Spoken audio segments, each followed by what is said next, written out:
ஸ்ரீமதே ராமானுஜாய நமஹ. நம்ம பார்த்துட்டு இருக்க இந்த மண்டபம் திருவள்ளூர்ல ஸ்ரீ வீரராக பெருமாள் கோவில்ல இருக்கு. அங்க ஸ்ரீ ராமர் சன்னதிக்கு வெளியில தான் இந்த மண்டபம் இருக்கும்.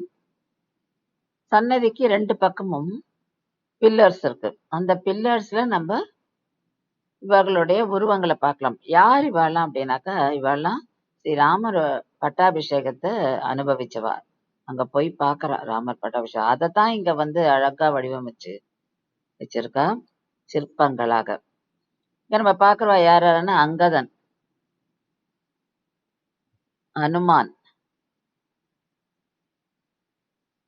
சுக்ரீவன்,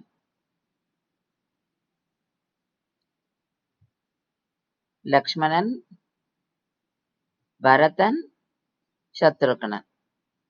இவர்களோட நம்ம ரிஷிகள் விஸ்வாமித்தரையும் வசிஷ்டரையும் இங்க நம்ம பார்க்கிறோம். எல்லாருமே சன்னதிக்கு வெளியில ஸ்ரீராமரோட பட்டாபிஷேகத்தை பார்க்கற மாதிரி அமைஞ்சிருக்கு. அதனால்தான் இந்த மண்டபத்துக்கு பேரே தர்பார் மண்டபம் அப்படின்னு. அழகிய தூண்கள், அழகிய சிற்ப வேலைப்பாடுகள், ரொம்ப அருமையா இருக்கு இந்த இடம். ஸ்ரீமதே ராமானுஜாய நமஹ.